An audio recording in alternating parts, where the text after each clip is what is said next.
Hey everyone, it's Reilly with another all-English episode. So recently, love has been in the air. I went to one of my friend's weddings, another friend got engaged, and yeah, I went to two friends' weddings, Faye and Yusuke. And yeah, so then mentioning that to Sota asked me to do an episode about how Yuki and I got engaged in our marriage. And so for that, I brought on a special guest. Hello. That's Yuki. So Yuki's going to join me for this episode, and we're sharing the same mic, so hopefully, you can pick us both up all right. You want to say something, Yuki? What do you want me to say? You don't have to say anything. That's right. All right, we'll leave it there, and let's start talking about it.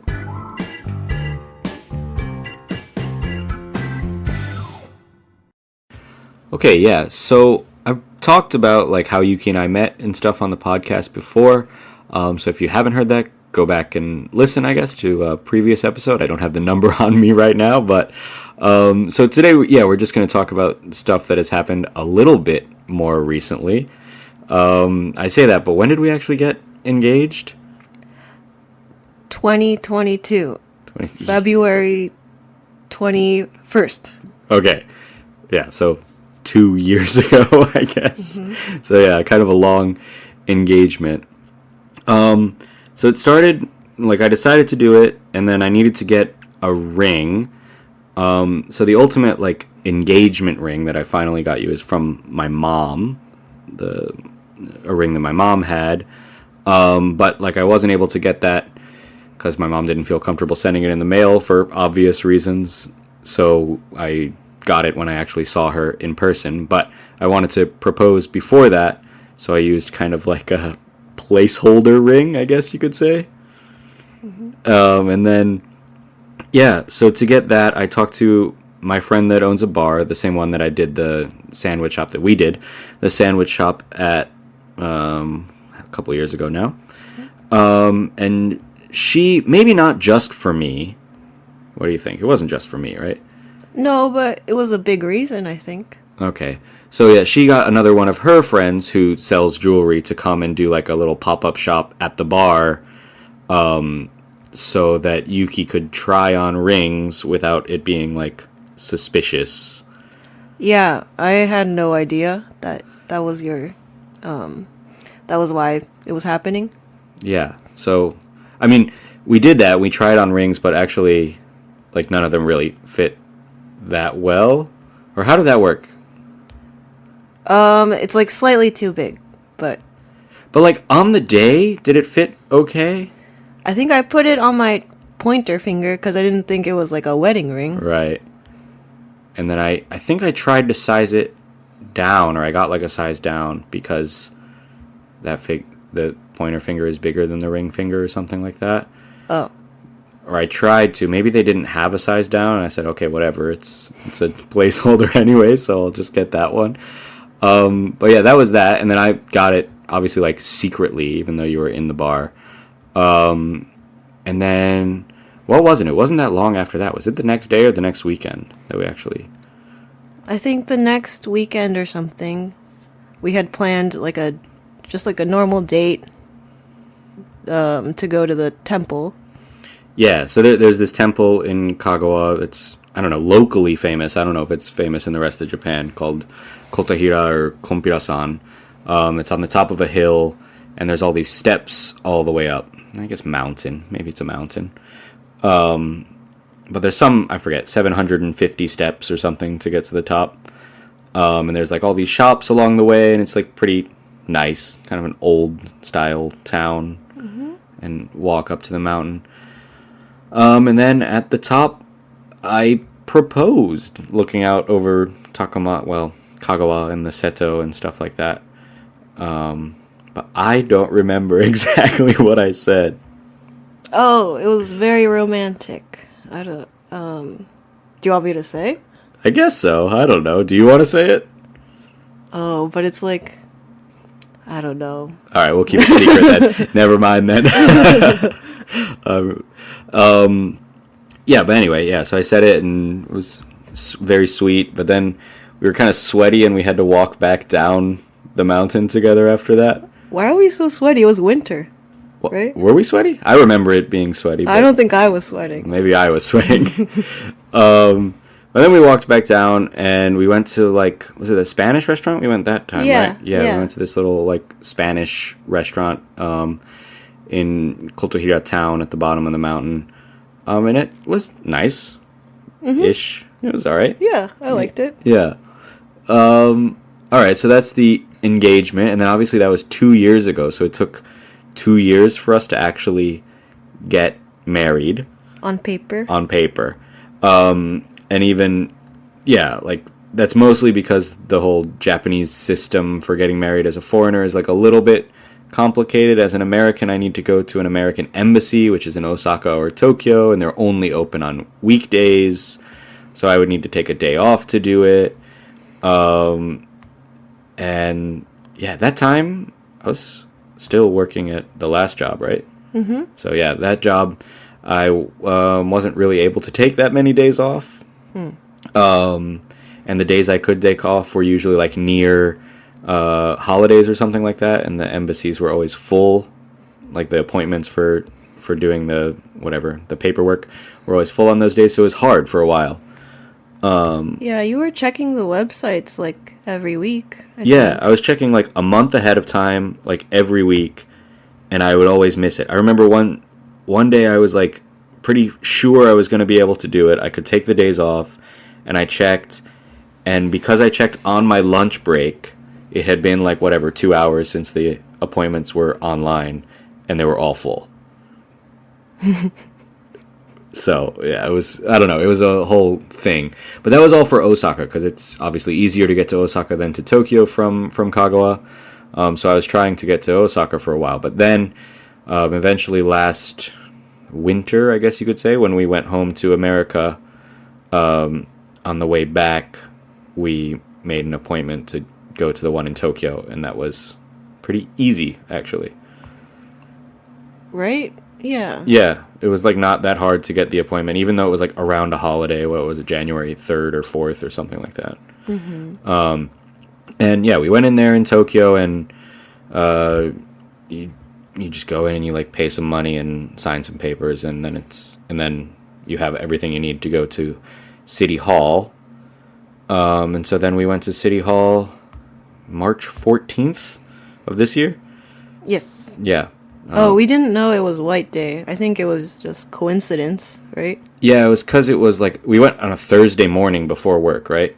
Because we both had work, like, later in the day. I think I started at noon and you started at, like, 1:30 or something like that. I think we both dressed nice, thinking that it would be a special event. Yeah, we did. Well, I didn't, like, not a suit, but, like, a collared shirt and whatever. Thinking that there would be maybe a picture or something that they take for it, or I don't know. I don't know what my idea was, but it wasn't like that. I mean, basically, we had to translate a bunch of documents, like my birth certificate. Oh, that was very annoying. Because you did it at home the night before, and then when you got there, they said that they needed it done a different way, right? Like on a blank sheet of paper rather than on a copy of the birth certificate, which makes way less sense to me. And so you did it all there, and it took you, like, 20 minutes to do the retranslation? Yeah. Yeah, it was tedious, but I don't know. Just a one-time thing, so we got it done. Yeah, we got it done. It probably took about an hour and a half. Total? Yeah, total. Yeah, it was a lot of waiting. It was a lot of waiting, because they have to, like, copy all your information, and I remember she copied my passport, I forget which way, landscape or portrait or something, and then, like, her manager came over and looked at it and was like, oh, you need to copy that the other way. So she had to, like, ask me for my passport again, and then go wait in line for the printer, because for whatever reason at the city office they have, like, one printer for, like, 40 people who are all doing paperwork. And didn't she, like, forget to give you back one of your IDs?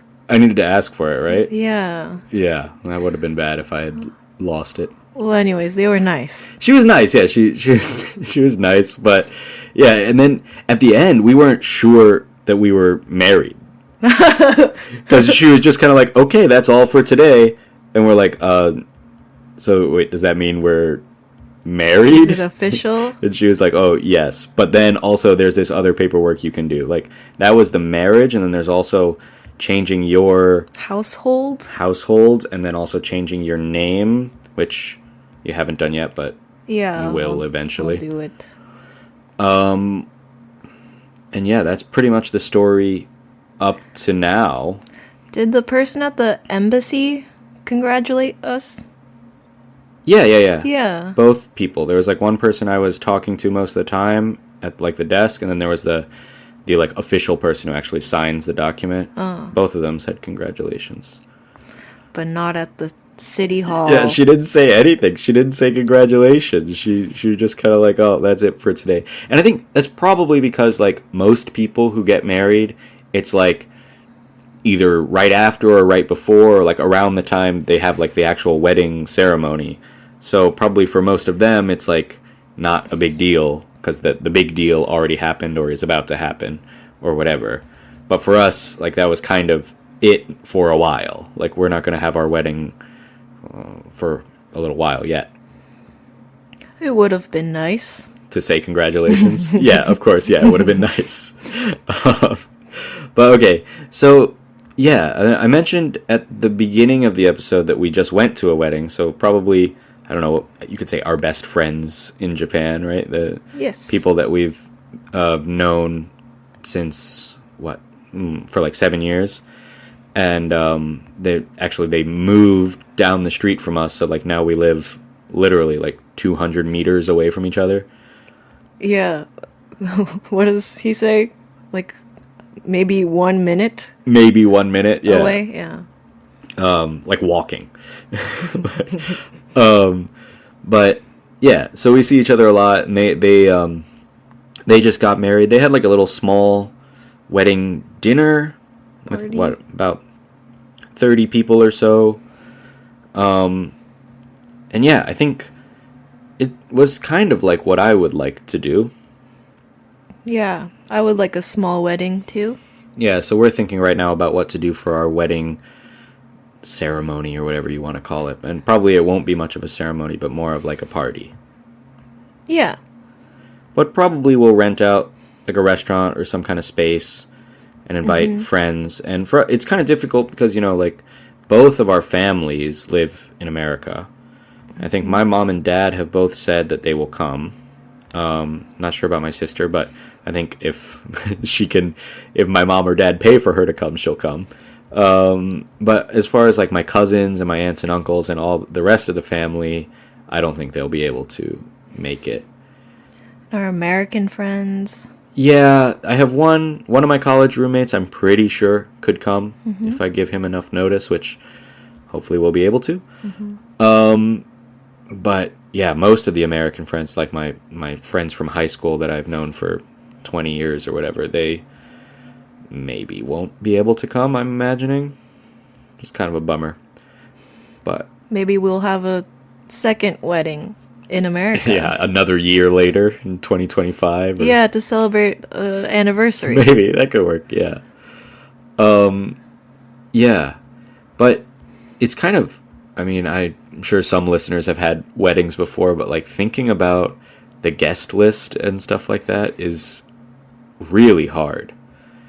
Because we made a kind of a mock one a couple weeks ago, and what did it get to, like 60 or 70 people? Yeah. Which is, I mean, maybe that's not too big for like a regular wedding, but for what we're thinking of, it's double the size of our friend's wedding the other week. So yeah, but then trying to decide, like, okay, let's say we want it to only be 40 people or 50 people. We have to choose 10, 15, 20 people that don't get to come to the wedding, that don't deserve it or whatever. It's a very difficult decision. Yeah. So yeah, that's what we're thinking about now. But basically, yeah, just kind of a dinner. Maybe have some friends do speeches. Maybe do some kind of slideshow or some sad music or whatever. Not sad. Sad music makes you cry, but it's not sad. What do you call that kind of music? Tear jerking music. Heartfelt music. Yeah. And I don't know. We could do a photo shoot where we dress up. Oh, If you want like before to. the party or something like that, where we like rent. Yeah, what if we rented kimonos? That would be kind of cool, because our friends rented like Western style costumes, a dress and a tux. Yeah, costume. I don't know, dude. Kind of seems like a costume. You're renting it for a photo. It's like one of those Wild West things, you know, at the amusement park. Oh, The whole thing. It's kind of like that. yeah. But I mean, they said it cost like a ton of money, and it was like a really bad experience. Oh yeah. Yeah, I don't want to go through all that. I just rather like buy a dress that I'll keep. Mm-hmm. But the kimono thing might be kind of cool. Because that you can't. I don't know. That's probably more expensive. I don't know. Yeah, it might be more. I wonder. Well, we haven't looked into it at all, but You've never worn like a formal men's kimono. Closest thing I've worn is a jinbei. I don't think jinbei. I don't think I've even ever worn a yukata. Oh yeah. But yeah, anyway, so these are the kind of things we're thinking about now, but nothing big, a casual kind of party. I don't know. Anything else to say? I can't think of anything else. All right, then we'll end it there. Thanks for listening, everyone, and maybe Yuki will come back for some episode in the future, but Maybe. who knows? All right, thanks for listening, guys. Bye.